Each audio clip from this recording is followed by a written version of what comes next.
This is definitely an attack. It will affect your child rearing. It will affect your education system. This is instructions for the teacher in the classroom to ask her or his students, how do people express their sexual feelings? What is abstinence? And here are some answers. Oral sex, masturbation, anal sex, massage, holding hands, touching each other's genitals, saying, I like you. And what they're doing is equating all these things. Saying, I like you is equal to anal sex. It is pornography men, especially on the House floor, did not want to look at. We couldn't show this on the television news, but yet we want our 4th grade children to be looking at this book. In the name of sexuality education, children are seeing obscene materials that have been ruled by Congress and by the Supreme Court impossible to show to children. An online CSE program for African youth called The World Starts With Me tells children that sexuality includes oral sex and masturbation. It then tells them it's their own choice if they want to lose their virginity. It shows children pictures of naked girls and boys in various stages of development, and then asks them to point out differences in their private parts. Parents likely will never know, as it is all done online away from home. They have elementary students as young as 9 years old. Then they teach them how to wear a condom. And they have this plastic genitalia, and they even have young girls. They're teaching them how to put a condom on a male genitalia and boys how to put a condom on a woman's genitalia without the knowledge and consent of the parents. They're giving them handouts, negotiating sexual encounters with other students. For example, there are statements like this: can I take your shirt off? It makes me hot when you touch me here. Is it okay if I take my pants off? Where we in Latin America, we still have a lot of poverty. We have communities that don't have fresh water, that don't have electricity. Focus is completely shifted from basic needs. They get comprehensive sexual education without the consent of parents, taking and deconstructing also the family. My brother Luigi and I had an opportunity to go to the United Nations and give a speech on the UN floor. I told them how Planned Parenthood was passing out a booklet for HIV positive youth at the United Nations called Healthy, Happy and Hot. This is for the kids who have AIDS. It teaches about sexual pleasure through masturbation with same-sex partners and even if you are drunk.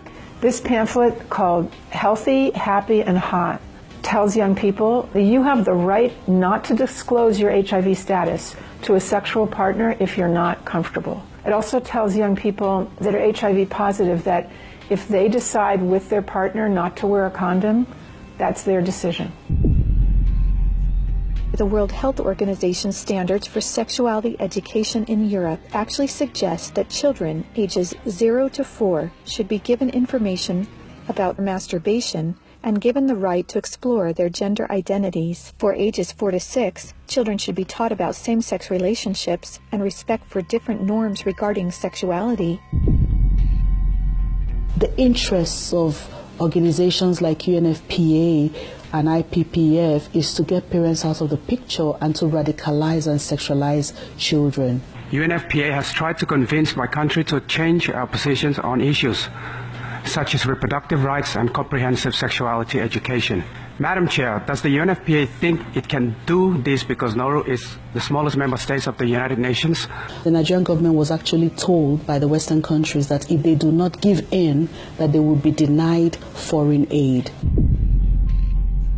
On page 89 of a UNICEF-published Sexual and Reproductive Health Manual, UNICEF listed situations in which one can obtain sexual pleasure that included sexual responses directed towards inanimate objects, animals, minors, and non-consenting persons. In the context of the Sustainable Development Goals that determines the agenda for the next 15 years, the voice is very, very biased. It's just International Planned Parenthood Federation and their affiliates. They have a direct influence on the outcome documents, on what is established, what is negotiated at the UN. Some of the objectives of the UNESCO Sexuality Education Guidelines include teaching children at age 9 about sexual stimulation and the definition and function of orgasm, and at age 15, that both men and women can receive sexual pleasure with a partner of the same or opposite sex. The It's All One curriculum, also promoted by International Planned Parenthood, reveals the multiple manipulative tactics used to indoctrinate and sexualize children through CSE. Like other CSE programs, It's All One claims, among other things, to be evidence-based, comprehensive, human rights, gender-sensitive, and culturally appropriate education that will increase young people's responsible decision-making, to reduce adolescent rates of pregnancy and sexually transmitted infections, including HIV. It's All One, however, like most CSE programs, is really just cleverly disguised abortion rights, sexual pleasure education, masquerading as human rights, gender, and sexual and reproductive health education. It aggressively promotes abortion. With over 112 references to abortion, It's All One has an obsessive focus on sexual pleasure, mentioning sexual pleasure 62 times. It promotes multiple sex acts and instructs children on how to stimulate themselves or their partner to orgasm. To explore their readiness, children fill out a worksheet that infers children are ready to have sex when you are feeling sexually attracted to the other person, and when you're feeling comfortable about telling the other person what feels good sexually. It teaches that human rights encompass sexual rights, including alleged rights to all persons to sexual expression and the right to seek sexual pleasure. Hooking children on sex is a multi-billion-dollar business for Planned Parenthood and other similar organizations. This is because children, or prospects, once sexualized, become Planned Parenthood customers, dependent upon their services. Comprehensive sexuality education programs are disguised under many names.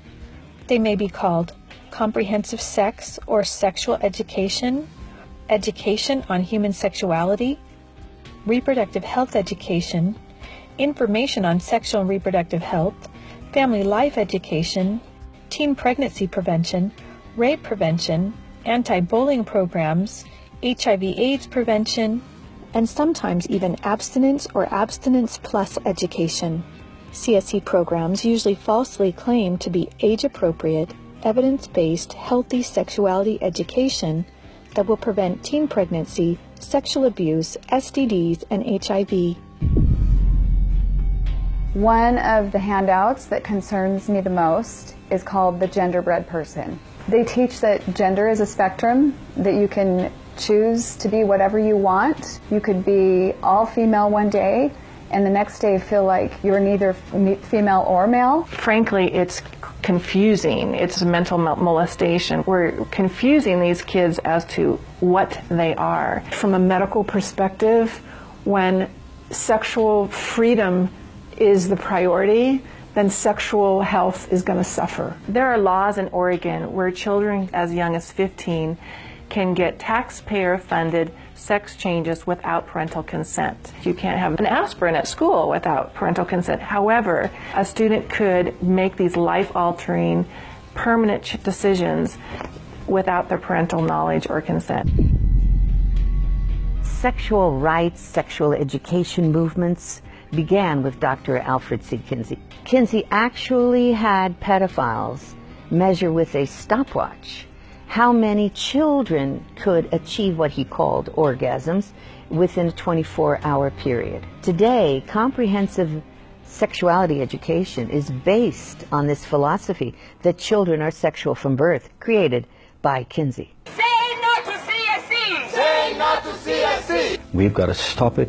We've got to use everything at our disposal. We have to stand together to stop this attack against our children. And they have all this funding and this organization, but we know that if we stand together, we can do something for the family, for the children. We stopped the Kinsey sexuality education program in Croatia. It is time for parents to say, no, my family is mine. My wife is mine. I am hers. Our children are ours. Band together and find ways to stop it from entering your country.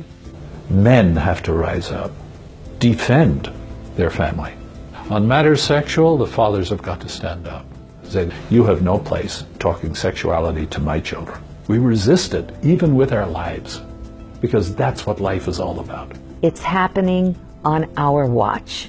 If we don't do something about it, it is all of us that carry that guilt. To learn more and to sign the petition to stop comprehensive sexuality education, go to stopcsc.org. Together, we can and will protect the world's children.